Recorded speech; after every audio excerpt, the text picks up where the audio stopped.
Are there advantages to aging? Yes, I am Debbi-Jo Horton, and welcome to Advantages to Aging. Join my guests and I as we discuss aging and what makes for a healthy lifestyle, which results in a quality life. Thank you for joining me today. Welcome, listeners, to another episode of Advantages to Aging. And today I have with me David Rozelle, who is the founder and president of Rozelle Wealth Management, as well as a podcast host and a keynote speaker. And I happen to know a bit of a traveler. Welcome, David.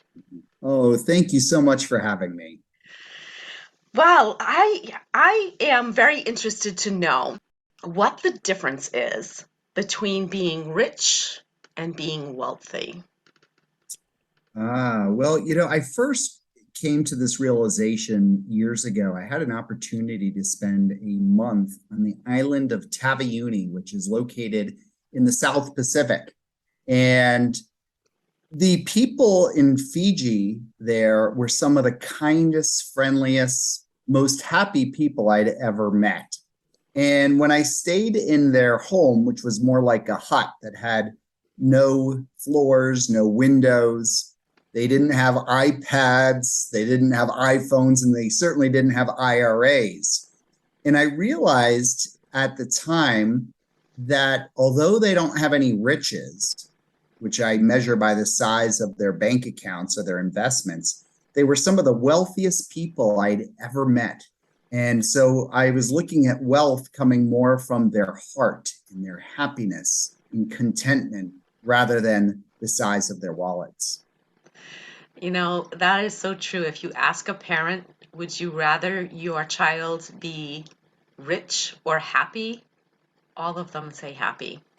And I would agree with you. Wealth should be measured in happiness, not in dollars. So I also happen to know that you despise the word retirement.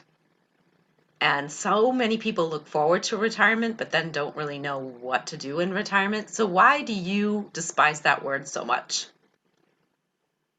Yeah, so many people know what they're retiring from, but very few people have a clear idea of what they're retiring into.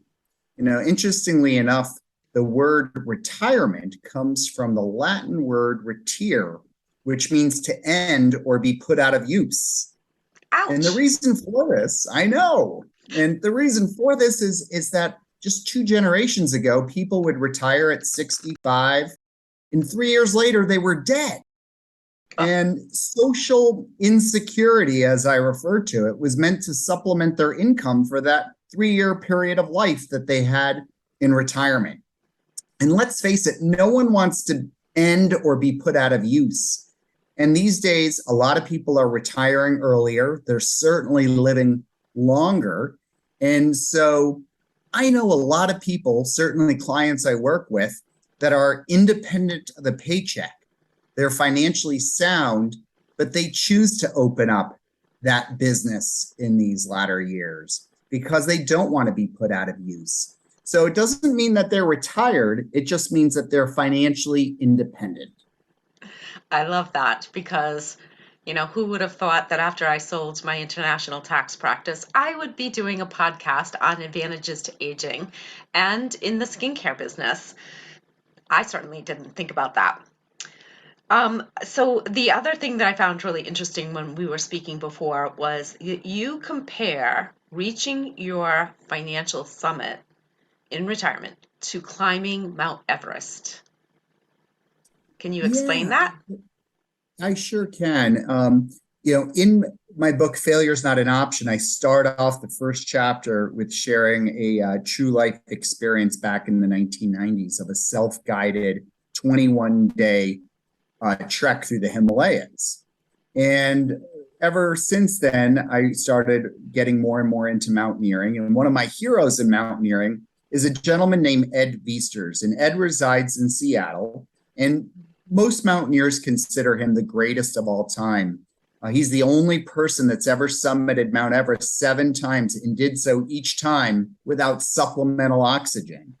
And having an opportunity to have met him, I'll never forget when he said that most people think his goal is to summit. And he said that would be the last goal of any experienced mountaineer, because when you get to the top, you still have the second half of the journey before you. And 80% of the accidents and 80% of the deaths happen on the descent.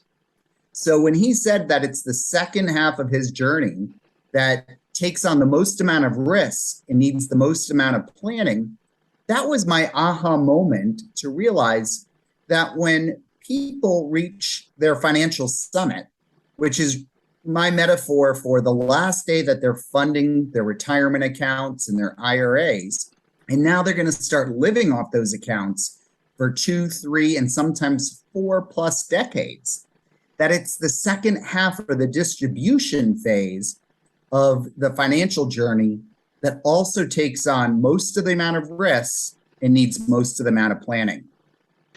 So listeners, I bet you're sitting there going like, oh my Lord, I have not thought about any of those things. How interesting is that?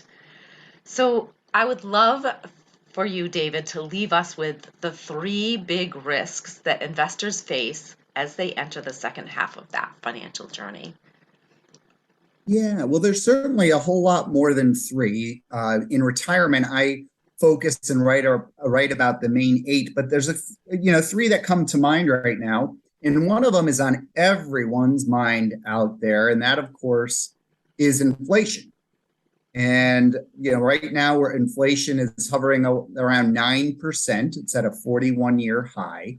But it's really important to put things in perspective. Do you remember what inflation was in around 1980, by any chance? Me personally, Yeah, I do not. yeah. It was over 13%. Mortgages were 18%, and you were getting 18% in the money market. But the reality is most people are just focused on what's happening right now. And inflation averages over time about 3.5%. But here's the challenge in retirement. Mathematically, at 3.5%, every 20 years, the cost of living doubles. So let's say that you're 60 years of age and you're retiring, and you want to live on, for easy math, $100,000 a year net of taxes. Well, 20 short years later, when you're 80 years young, and these days graying means playing, one needs to take out $200,000 to purchase what $100,000 buys today. Now, the love of my life, Heather, her grandmother recently passed away at 106, and centenarians, people 100 years of age or older, are the fastest growing portion of our population. Matter of fact, last year, Hallmark greeting cards sold 75,000 100th birthday cards.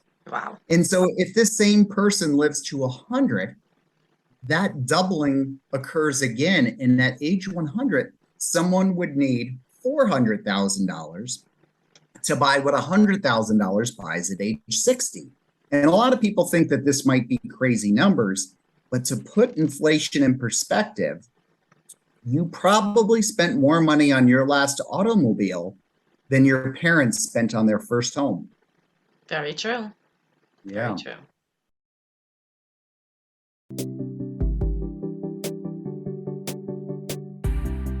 Hey, Debbi-Jo here with Neora. Do you need relief from all of the heat?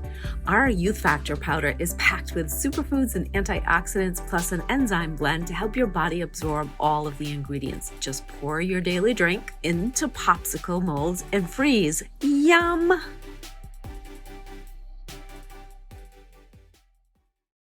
Yep. Another risk that comes to mind right now is, the best way to describe interest rates is an analogy of alcohol. For those that enjoy alcohol, they usually add a mixer to it to make it more palatable. And the mixer in prudent retirement portfolios over the last 40 years have been bonds.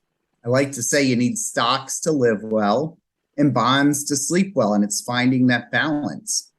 Well, every time interest rates go up 1 percentage point, bonds exponentially go down. There's an inverse relationship. And so for the first time in about 4 decades, bonds probably are not the best mixer in your portfolio. So it's talking about different types of bond alternatives that are available out there today. So I don't want to be leaving our listeners on a bad note where they're thinking, oh my God, what am I doing? How am I going to be able to retire? So can you give us one tip that they can take away and implement today after listening? Yeah, I think, most people at or near retirement or planning for it know exactly how much money they have, but they don't have a clear idea of what their money can or can't do for them for the rest of their life. And so I encourage any listener who doesn't have a true planner. A true financial planner is different from someone who's just going to take your portfolio and invest it. There's really 2 hats. One is someone who's planning out your life and planning out the different nuances that you have in your mind's eye that you want to do, and being able to plot out this course and update it each and every year rather than a set it and forget it approach. And then the other side, which is a completely different skill set, but there's the overlap, is having that person also help you with your investments.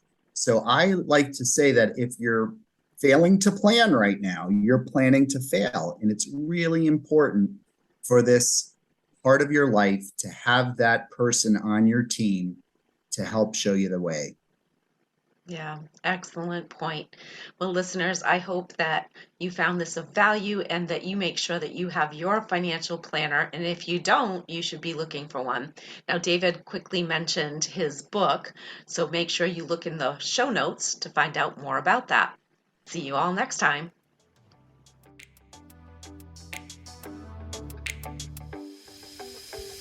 Do you think one of the biggest advantages to aging is all the knowledge we gain along the way? Me too. What did you learn today? Share with me in my Facebook group with the same name as this podcast, Advantages to Aging. Now hit subscribe so you don't miss all the tips to come in future episodes.